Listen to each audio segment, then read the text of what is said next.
Right. Good morning, everyone, and or good afternoon, good evening, depending on where you are. I'm Jeremy Grimshaw. I'd like to welcome you to the Evidence Commission 2023 update. I'm the Secretariat Co-Lead of the Evidence Commission.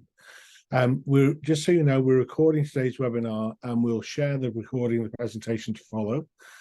Also, if you have any questions, please add your questions to the chat box, and then once we've got through the presentation and initial discussion part of the webinar, we'll attend to all of the different questions. Next slide, Jen. So the purpose of today is to really give you an update in terms of what we've been doing over the last 12 months to try and promote the findings of the Evidence Commission. And we've been working in three particular areas. Firstly, to formalise and strengthen domestic evidence support systems. Second, to enhance and leverage the global evidence architecture. And finally, to put evidence at the centre of everyday life. And John Lavis is going to give you an update across all of those areas in a couple of minutes. Next slide, Jen.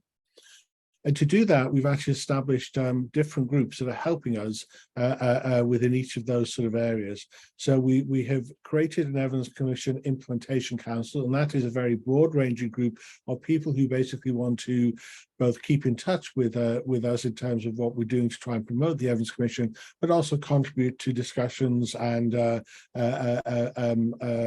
debate within their sectors, within their regions. We also have created what we call rapid evidence support system assessments, which are a way of trying to get a baseline measure about what's happening in individual countries. And we have, I think, about 12 countries involved at the moment, and we have a lead group. We have pulled together a number of the key global evidence producers to help advance the thinking in that area, and then also the citizen leadership group. Next slide, please, Jen. Oh, okay. And so what I want to do now is, before I hand over to John, is just to introduce our speakers today. I'm delighted that we have such an amazing panel. We have two of the original commissioners. So David Halpern, who's a commissioner and governor policymaker from the United Kingdom, and Modupe Adefeso-Olateju. Modupe, I still never quite get that right, so I apologize, who's a commissioner and a non-governmental organizational leader from Nigeria and a co-chair of the Citizen Leaders Group. We also have a number of people participating in the various groups we mentioned, including Laura dos Santos Boeira, who's an NGO leader working to strengthen evidence support systems in Latin America and is one of the Rapid Evidence Support System Assessment country leads. Ruth Stewart, who's an Implementation Council member and a research leader from South Africa. Just to note, we originally said that Laurence Melanza Langer would be here today. Unfortunately, he can't make it, so we're delighted that Ruth could step up. So thank you very much, Ruth. Not on the line yet, but we do hope she will join us, is Sunu Alice Cherian, who's an Implementation Council member and research leader from India. And also not on the line yet is Maureen Smith, who is a commissioner and citizen leader from Canada and co-chair of the Citizens Leader Group. And finally, we have from the Secretariat, Jenn Thornhill Verma, who's our executive lead and will manage the discussion, and John Lavis, who's the Secretariat Co-Lead. And he's going to start by giving us a presentation about what we've been doing in the last 12 months. Just to remind you, if you have questions, put them in the chat box. And part of my job, Maureen, good morning, welcome, lovely to see you. Part of my job is to sort of just manage the chat box and the questions as we go through. So, John, over to you.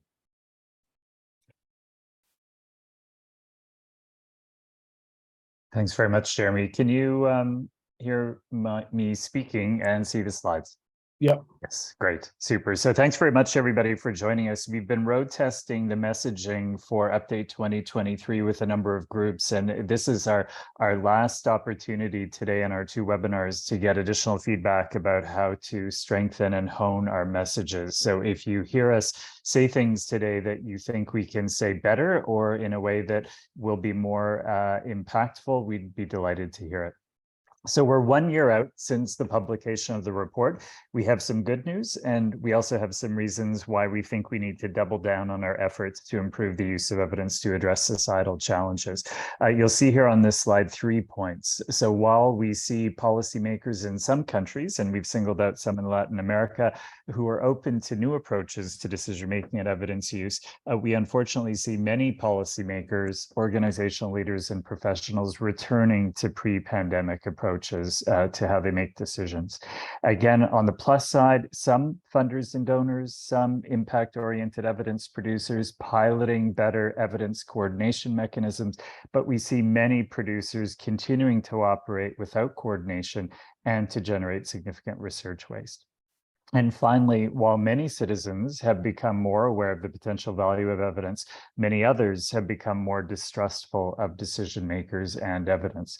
As Jeremy mentioned, we have these 3 implementation priorities. They were agreed in partnership with 2 other groups that produced reports in the last 18 months. Cochrane Convenes and the Global Evidence to Policy Summit. Jeremy mentioned the 4 groups with whom we're working, and these priorities cover 20 of the Evidence Commission's 24 recommendations.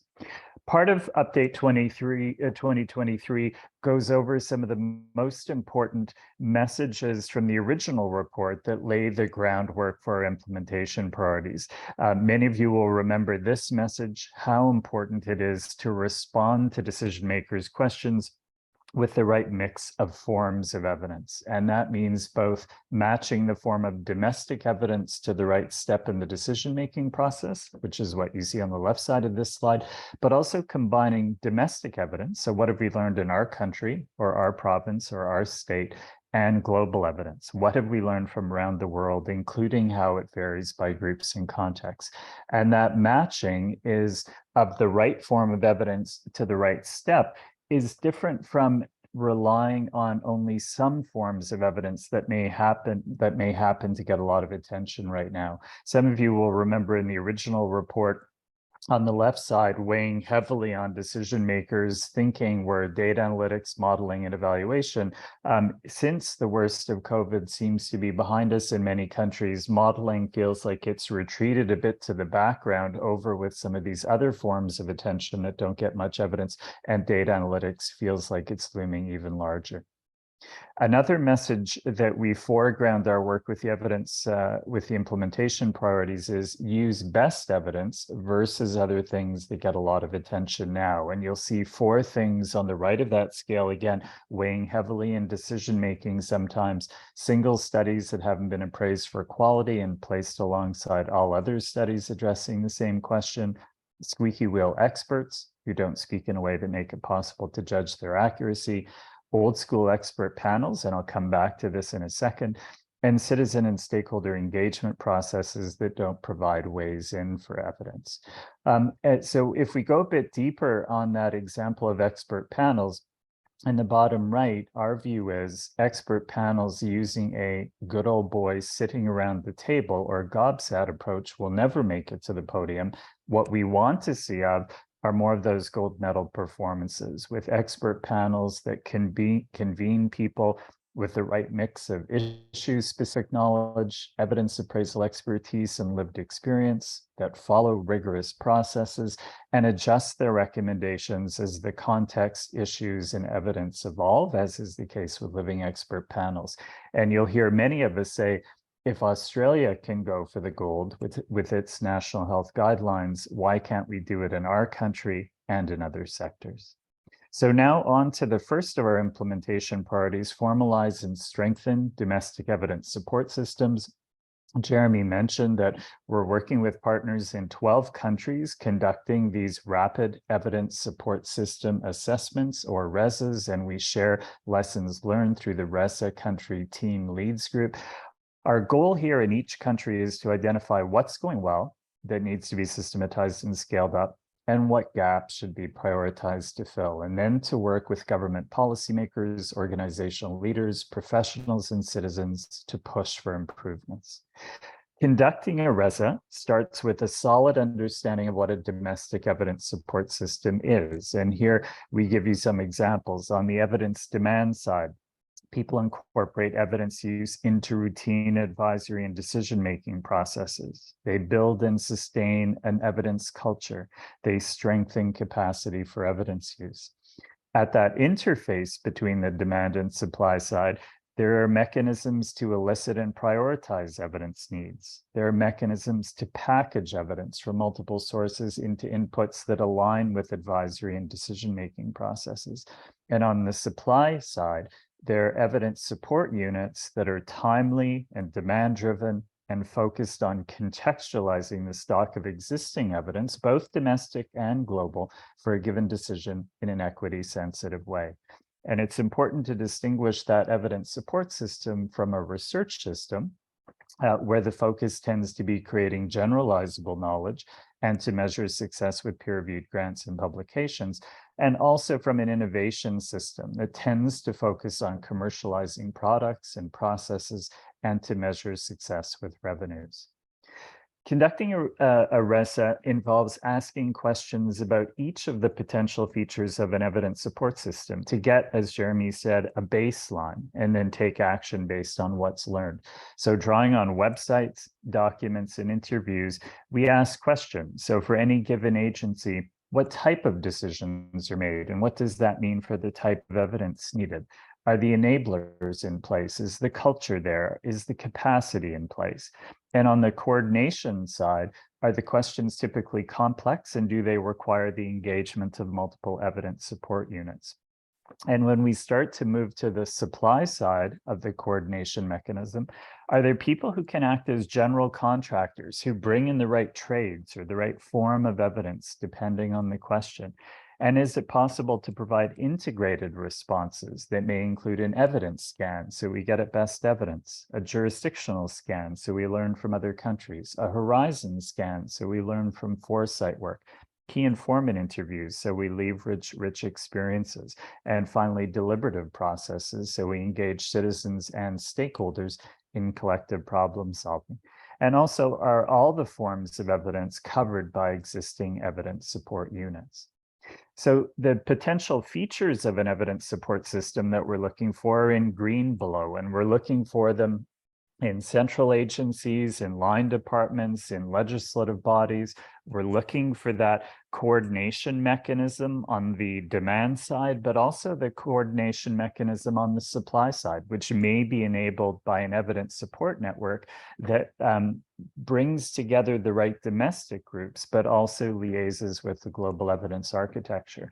And then we're looking for the units that may focus on specific forms of evidence, but also the ones that focus on substantive domains like climate action, education, and health that may draw on multiple forms of evidence. And here are some examples of the types of things that we're hearing. Overall, most countries have relatively few of these features in place, and even fewer of those features are working optimally. And often when new crises emerge, they tend to break down. We also hear people say, we have several leading edge groups in government, but generally we suffer from a hollowing out of our policy capacity and a failure to keep up with new developments in evidence use.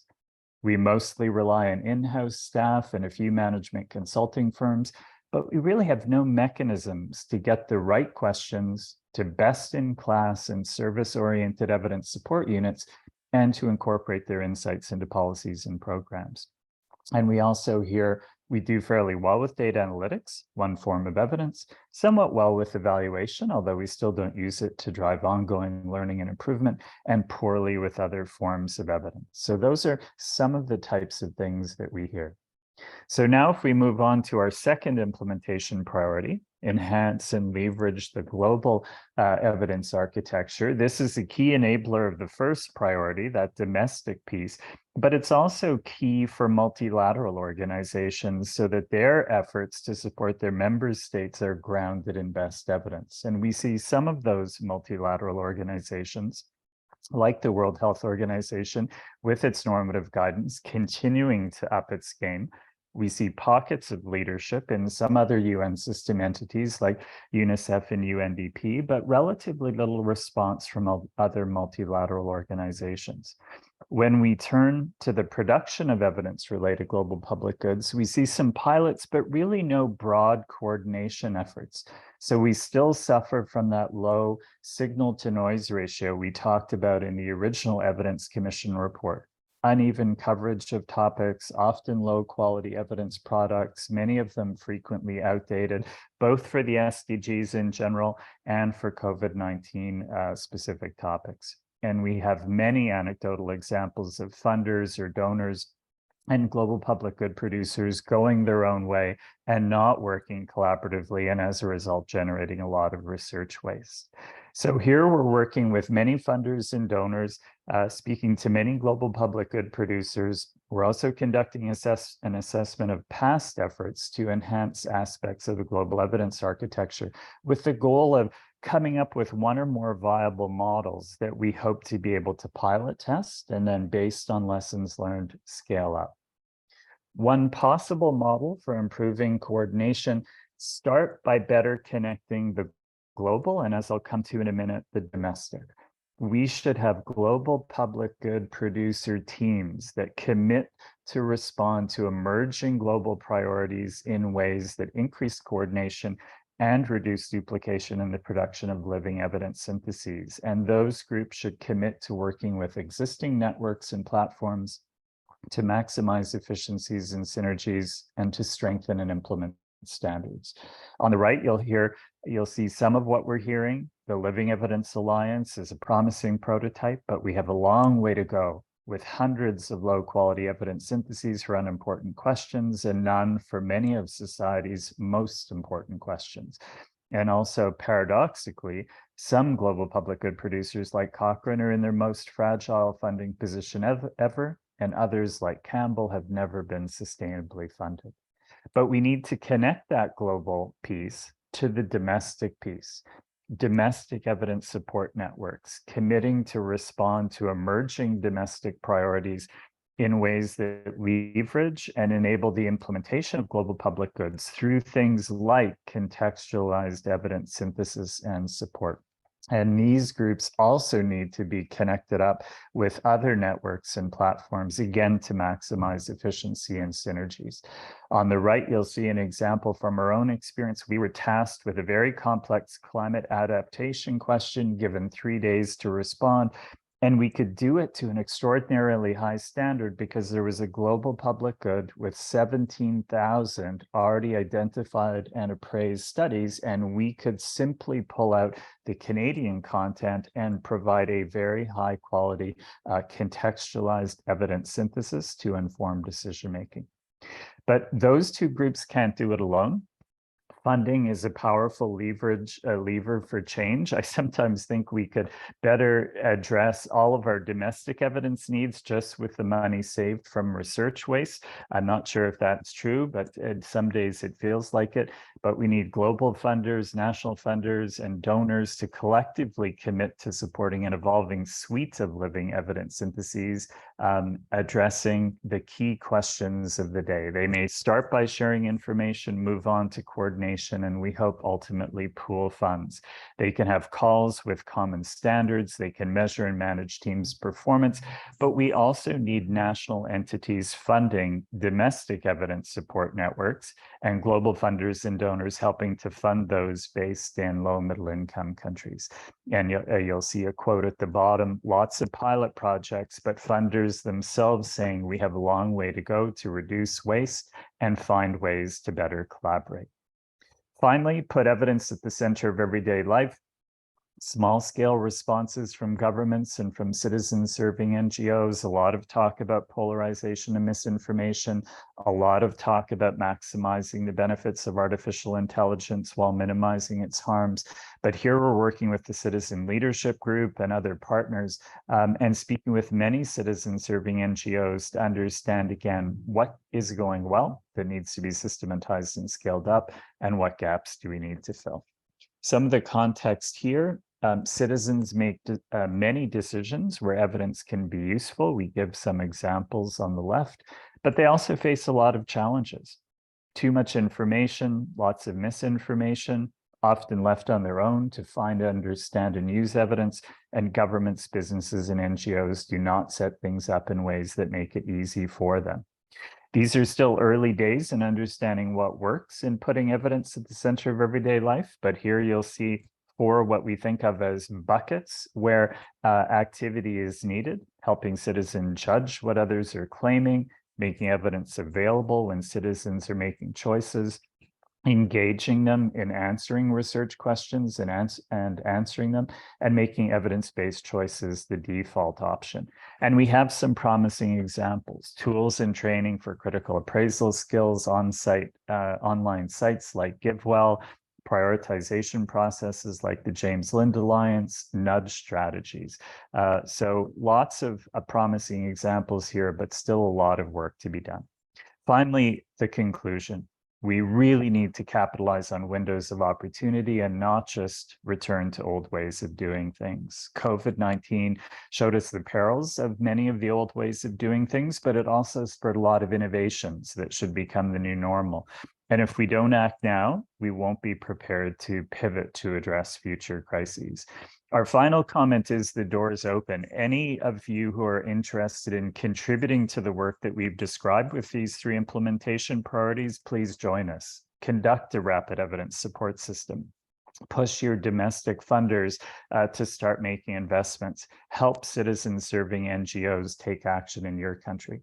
But if you think that we're silent on areas where you have a passion, we'd be delighted to have people step up and do work that complements ours. So I'll stop there and turn it back to Jenn and Jeremy. Thanks so much, John. Jeremy, I'll just reiterate your question in the chat, asking what do folks think of the summary? This will inform our forthcoming update report. So we are interested in hearing your feedback as well as your questions. And are there other things that we should be doing or you could be doing? How can you help? There is a question perhaps we'll take now, Jeremy, if you want to share Caitlin's, and maybe we'll hold Janice's for when we get to the citizen portion of our discussion. Sure, I'm happy to, Jen. Just checking I'm not on mute. So Caitlin Fowler said, much of what was presented a few minutes ago, getting the right evidence, the right people, etc., sounds fantastic, but our research has shown low transparency in evidence use in government decision-making.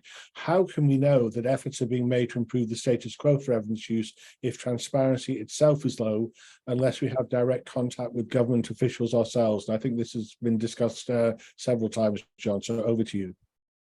Well, you know, as Caitlin knows, and we've learned, one of the messages we've heard many times from government is if we really want to tackle the culture, improve the culture of evidence use in government, one very powerful lever is to improve the transparency of the evidence inputs that go into decision making. This is not about the advice and the cabinet level discussions. This is simply about the evidence inputs. And the UK, I think, is ahead of us on this front. They've done studies in this area before.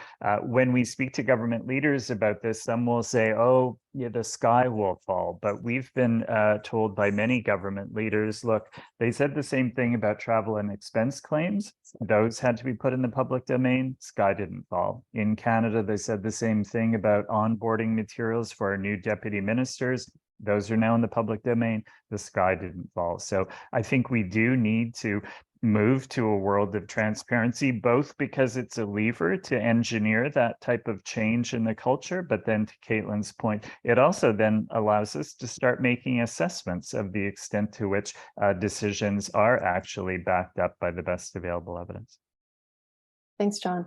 We're moving into the first portion of our conversation and the implementation priority around formalizing and strengthening domestic evidence support systems. So I wonder, I'll invite David, who's also the CEO of the Behavioral Insights team in the UK, Laura, who leads the Instituto Veritas in Brazil. Just on that point, I mean, we're going to talk about domestic evidence support systems, and I want to hear what's happening in your countries. That's, you know, an opportunity for optimism and to look forward to the future here. But any insights on that question about this need for transparency and when it's lacking, how do you assure that the best evidence is being relied on? David, can I come to you first? Sure, great. And by the way, you know, it's great to see the update. It's wonderful work you guys are doing and keep pushing, I think. It's very easy for us all to end up in our own, domestic context, and even for an organization like the Behavioral Insights team, which does do a lot of work in many countries, I think it's still true. To pick up on the conversation and have some continuity, I think, being a bit more transparent about the evidence on evidence is a very powerful tool. I certainly felt within government that the work which was done between our own external to government, the Sense About Science and the Institute for Government work to try and just show, not is it the right policy, but just was there any evidence in this policy or this claim being made, and to assemble that and to start to assemble that for different government departments was very powerful, and I think really merits, if you have an organization thinking about what could we do which wouldn't cost the earth but have a very disproportionate impact, I think stuff in that space is right up there, because departments are slightly embarrassed to find that their departments, their rival departments are scoring much better on the use of evidence. So that might not be the holiest reason for doing it, but you know what? I'll take it. It makes a difference. In the UK, I think, yes, there continues to be quite a lot of progress, but there are also some areas which just stuck, just to give you a quick sense of it. In fact, you may be able to see, I don't know if you can just see this little, I love evidence badge on there, which is literally for an event I was at with colleagues last week, which is the creation of a so-called evidence house, which is bringing together a number of different bits within government in a kind of interesting bit right in the middle, and to bring different kinds of data analysts, etc. Particularly. It might itself probably fall in the box of your scales, which is probably weighted towards the data scientists, assembling what you can. You might say that's a bit like you've got the ingredients for the cake, but it's not the cake. So you have to do the other bits, but still getting the ingredients at least at the start, and having, there were a number of ministers who were there, very senior figures like our own Chris Whitty, our Chief Medical Officer, really making the case, and others. And so I think that's, to be celebrated, and those kind of measures. Maybe in more detail, of course, we continue to push the What Works centres and councils. A number of them have had their funding renewed at a large scale. So the Educational Endowment Foundation, I think, since the Commission ran, has now had a very substantial financial commitment made to it.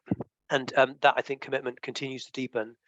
And it feels like it's gone past the tipping point in the UK. It's unimaginable for some of these institutions to be unwound. There's still a question of, there are lots of areas where they don't exist. They're weaker around criminal justice issues, for example, or etc.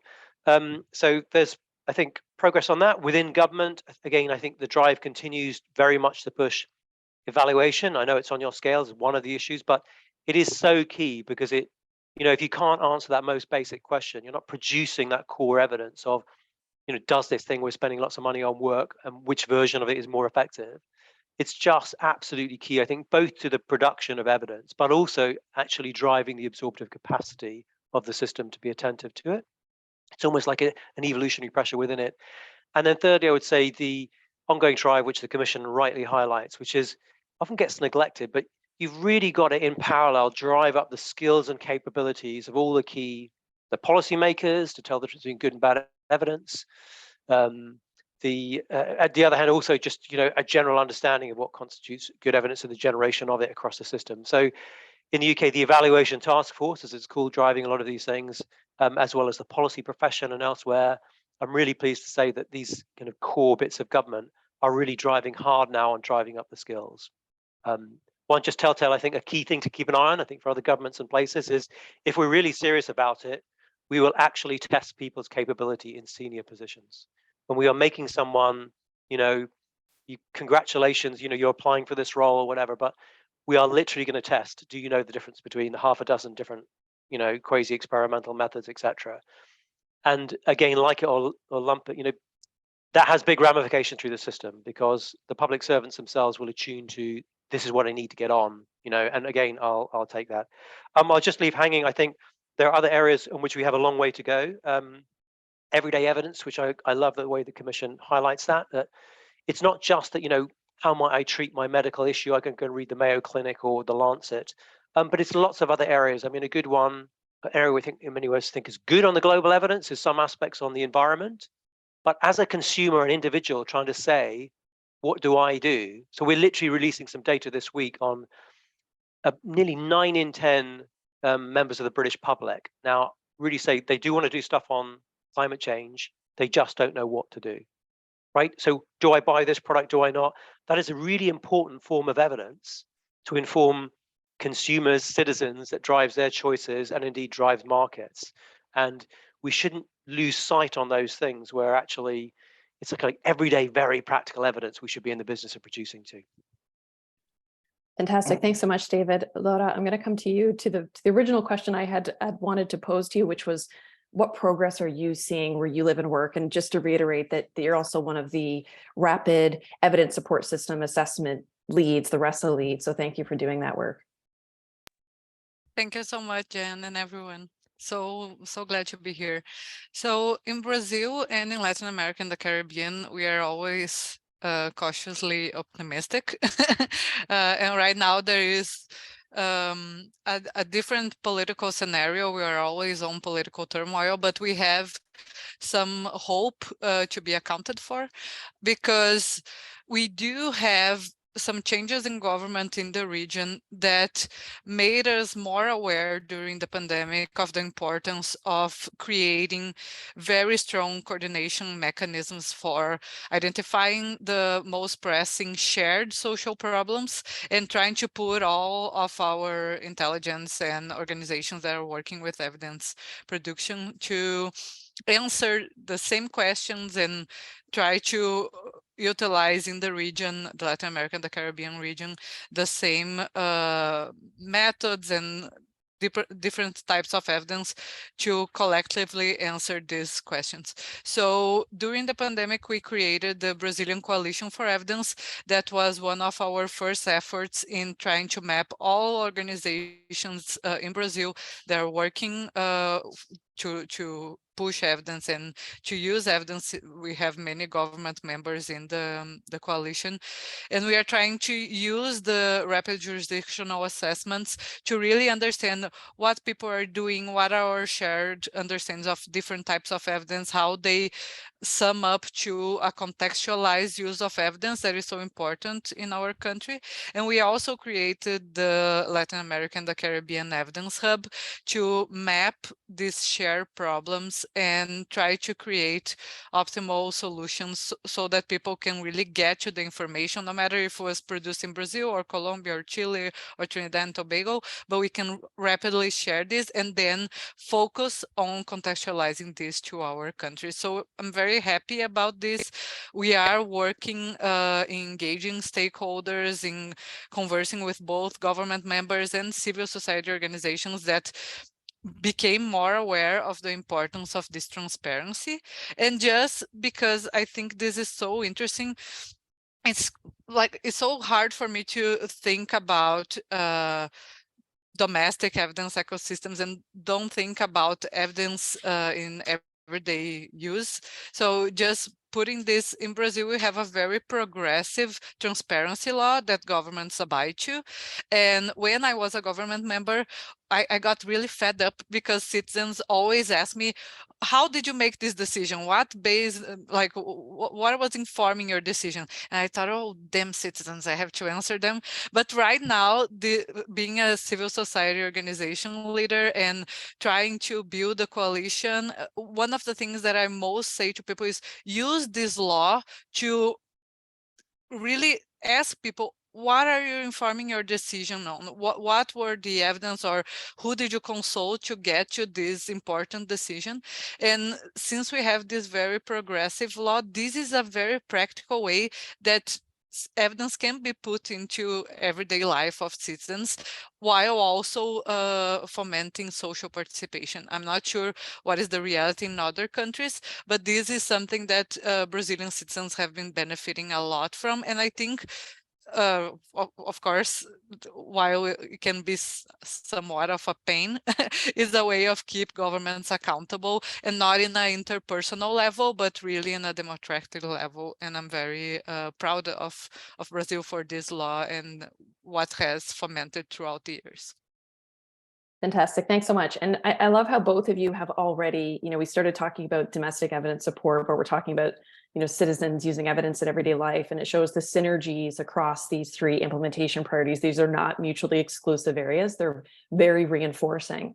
I'm going to move this into the conversation on enhancing and leveraging the global evidence architecture, and then keep coming back and talking to each of the implementation priorities. But Ruth, who you founded the Africa Evidence Network, and we're the former director of the Africa Center for Evidence. Thank you for coming into this conversation and joining as an Evidence Commission Implementation Council member. I wanted to ask you, what progress are you seeing where you live and work, particularly on kind of global public goods and creating that global architecture? What points of light do you see? Thank you very much, Jen, and greetings to everyone. I don't know what you were doing while you were listening to John's slides, but I've been playing with my children's Lego, and I promise I'm going to make it profound. So to connect to the conversation that Laura and David were contributing, not all evidence infrastructure is identical. It has similar key elements, but very different emphasis, very different size and weight, different pieces. And the global and the domestic infrastructure, it's not static. It changes over time. And because it's based on relationships and interconnections, and they shift as one piece of the Lego structure changes, so do others. And what I wanted to say is that the global architecture isn't this big thing over there. It's not an established set of tunnels and bridges that we just tap into. We are the global architecture, all of us. We are all a brick in this piece. And to come back to your question, part of thinking about how to leverage and tap into the global, larger than domestic infrastructure is to build it.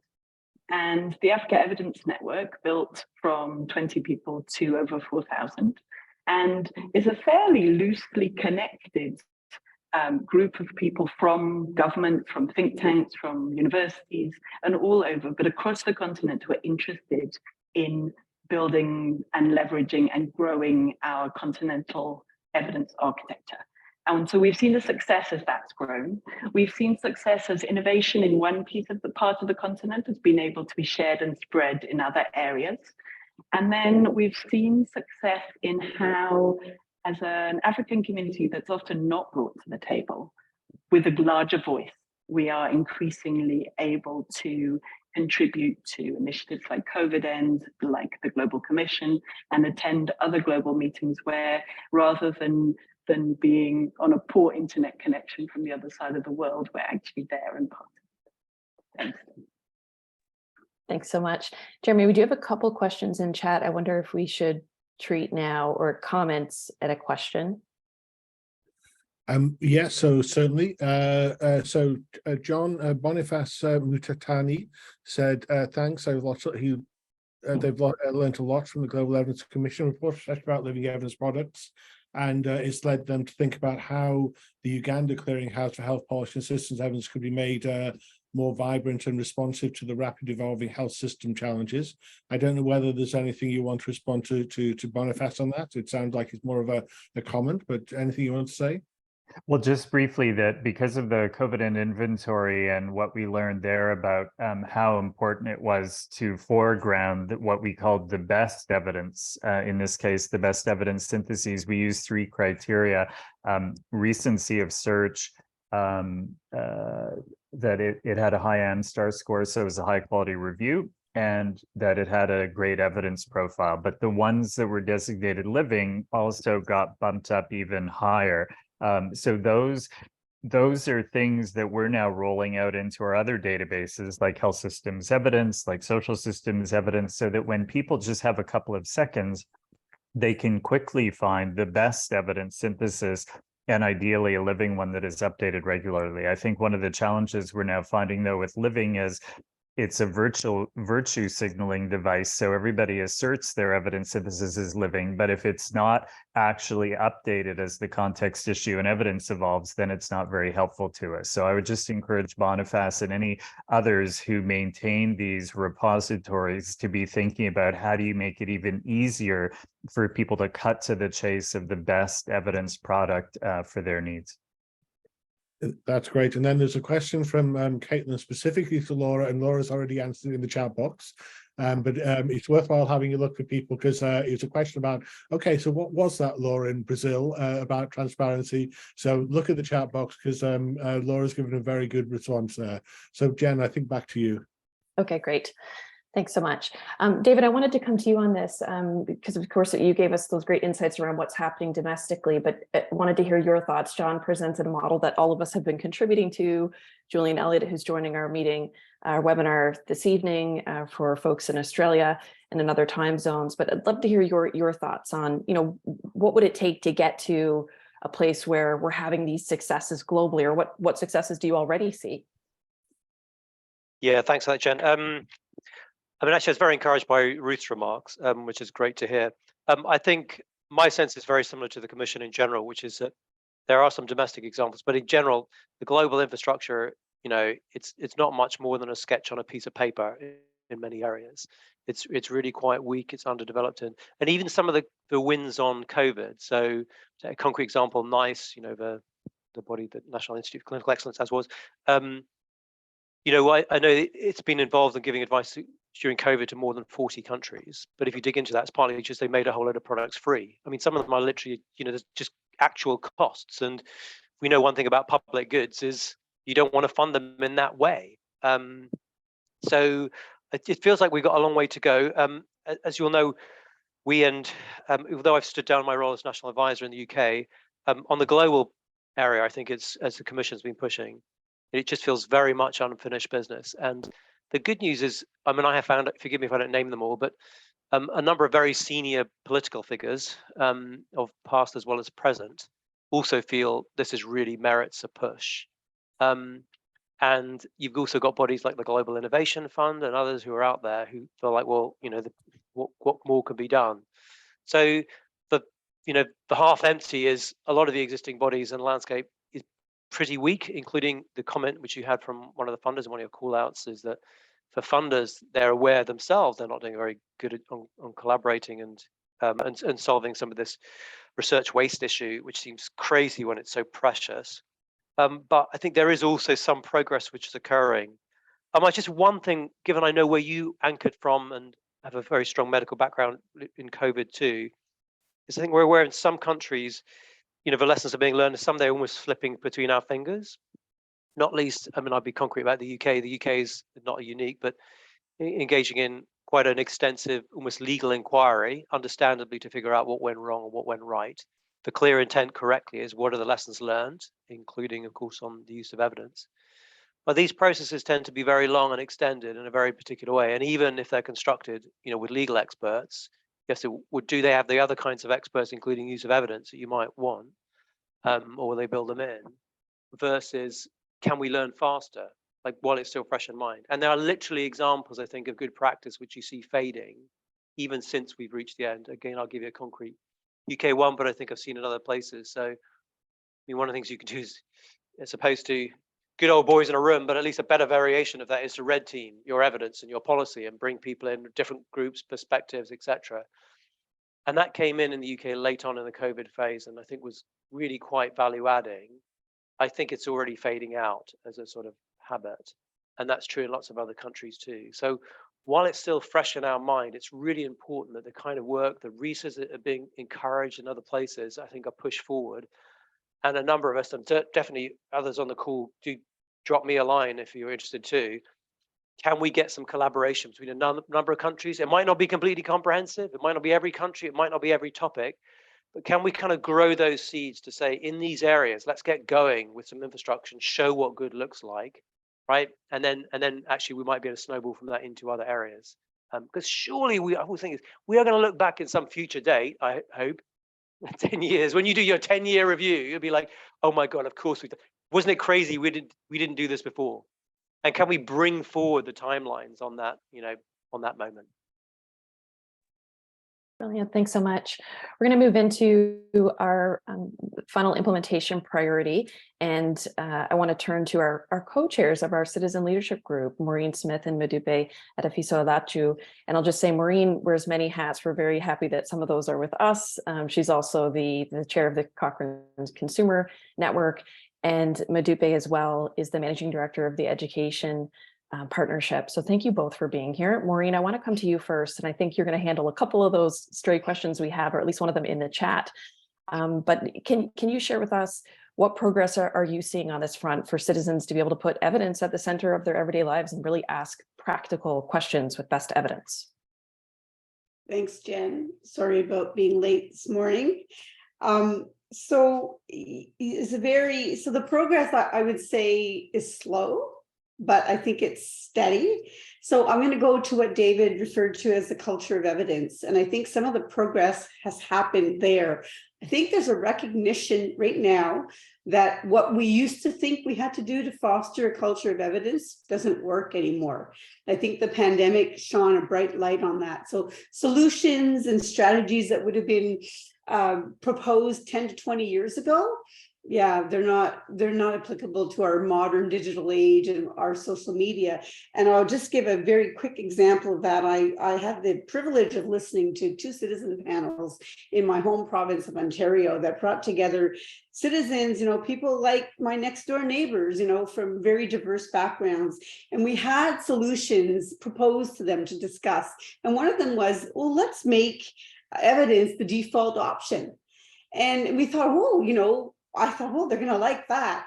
Well, actually, it wasn't the most popular solution. It was probably at the bottom of the pile because people said, well, you know what, our trust is waning in how we're getting the information and who's doing it. And we want to be involved. We want to be at the table. We want to be involved in prioritizing what evidence we need to make decisions. And we want to be, involved in co-production of it. And if we do that, we'll be part of that culture, and we will then be confident to be able to use it. So I thought that was really interesting because, our solution is always just throw money at it. So I'm just going to what Claire mentioned in the chat. That was a high priority. That education piece was a high priority. There is an appetite for learning about evidence because they kept saying, the other side are really good at it. They're doing a great job, and we've got to do something to counter that. So that whole piece, and I think global collaboration, where there are some areas who have tremendous curricula based on doing that. That's an area that we could work on. Thanks, Jen. Thanks so much, Maureen. And just to reiterate, so Claire had asked, what should our collective responsibility for advocating for schools to teach children how to recognize what is evidence-based and what isn't? Like, why isn't that just common curriculum? Modupe, I want to come to you, and you're probably the best person to answer that, given the role that you play. And I'm also just interested in hearing too, what progress are you seeing in the work that you're doing? Yeah, I think it was a really good question from Claire, and it's come up in some of our previous webinars as well. That the importance of how we help young people understand the difference between evidence, what's data, what's evidence, what's misinformation, what's disinformation.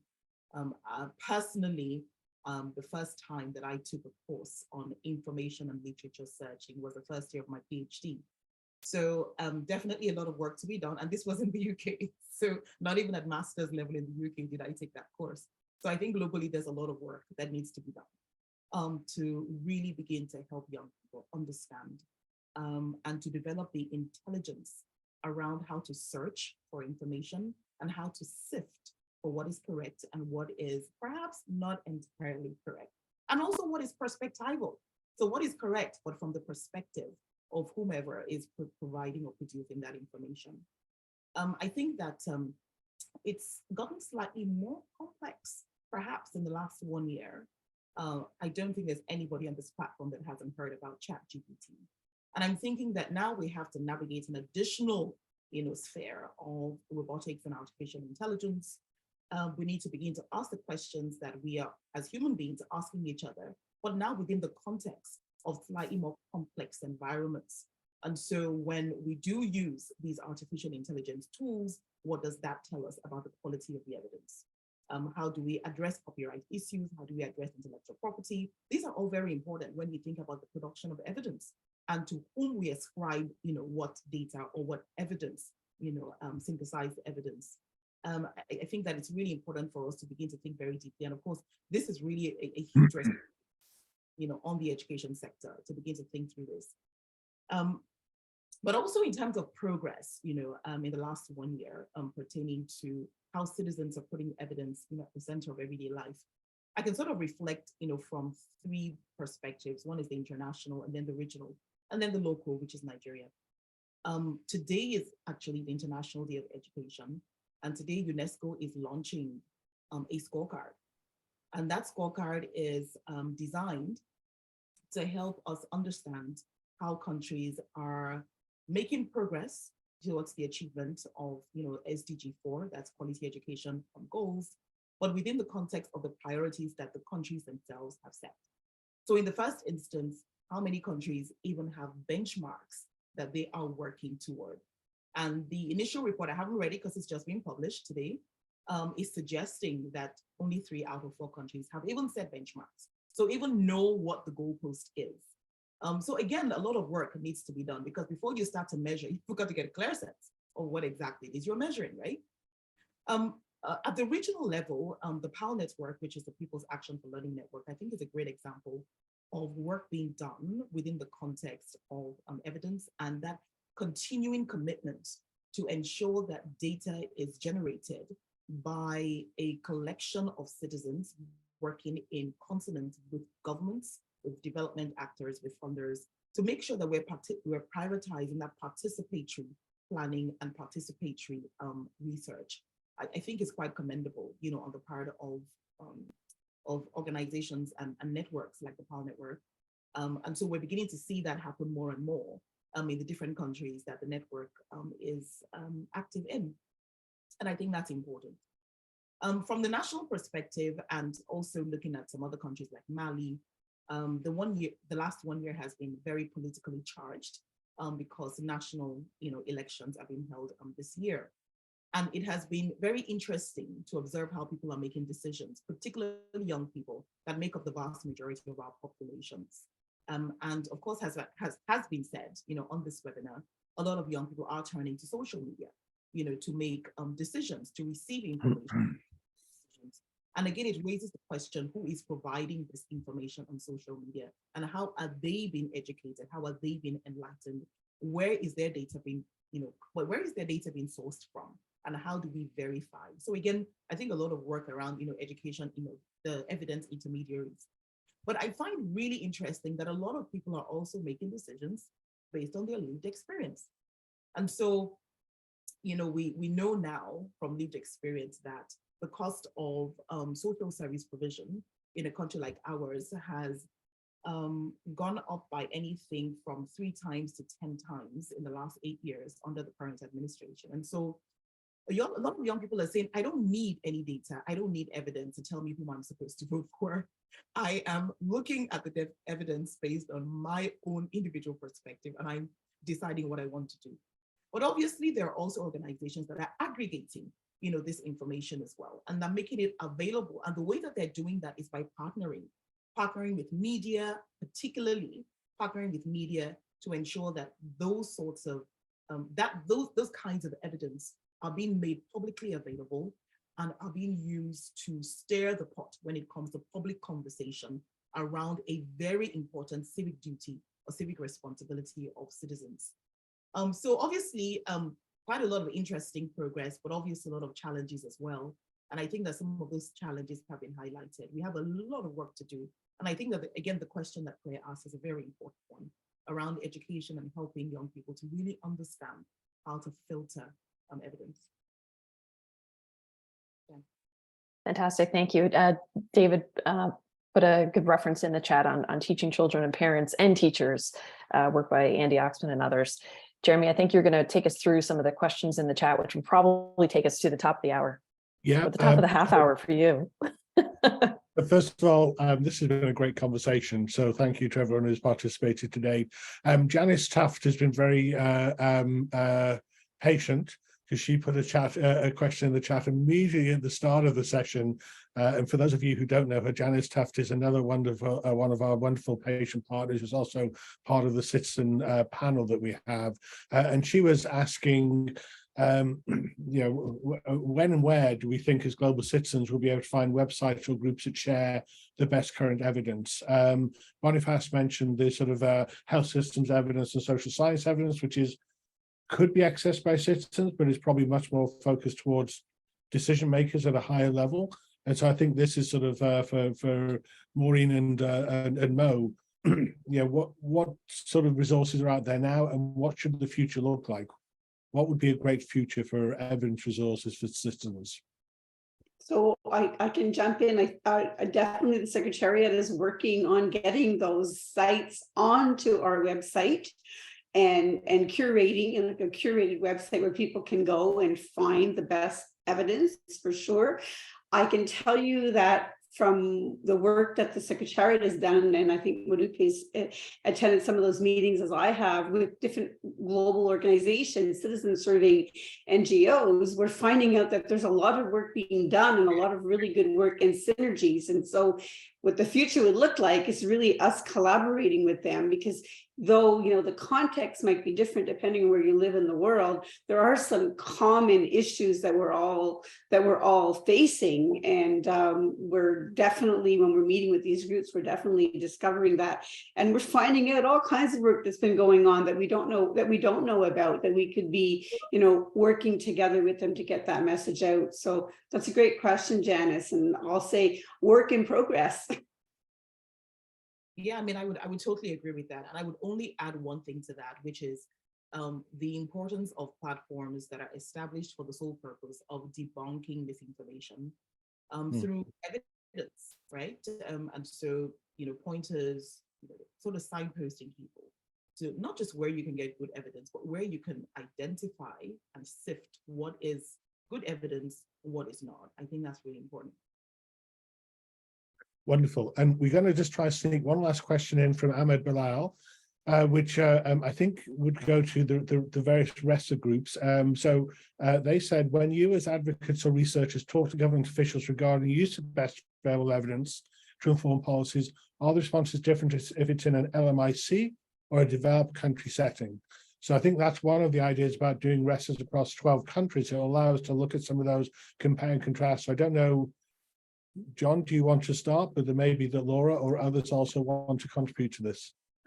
Well, it'll be interesting to see what Laura thinks. I'm always struck more by the similarities than the differences. And people often say, oh, you're from Canada. I mean, obviously things work that way there. But I always feel like, I look at other countries and I think, well, why don't we have that? And so to me, there are more commonalities than differences in the struggles that we are encountering, but also to frame things in a positive way, as Laura keeps reminding us to do. We see a lot of innovations in these other places that we should be thinking about. How do we adapt those for our own settings? Laura, what would you say? Yeah, I completely agree. I think the way we see creativity in low and middle income countries maybe is more outside of the box to create solutions and connect people, sometimes in not so positive environments, but the struggles are very much the same. And I think we repeat vices because, especially if we're looking to governments, they're a way of functioning that it seems we are copying each other in not the best things, and not usually being able to copy in the best experiences. So let's hope the update of the report brings more attention to that and help us change this. Wonderful. Jenn, I think back to you for last comments. Oh, great.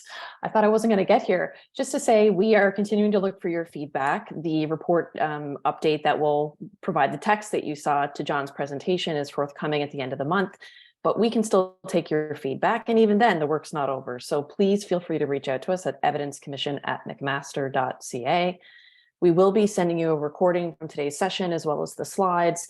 We're going to do a repeat of this later this afternoon. So if you want your fill, you can come back. You'll hear a different context from different speakers, the same presentation, but new insights.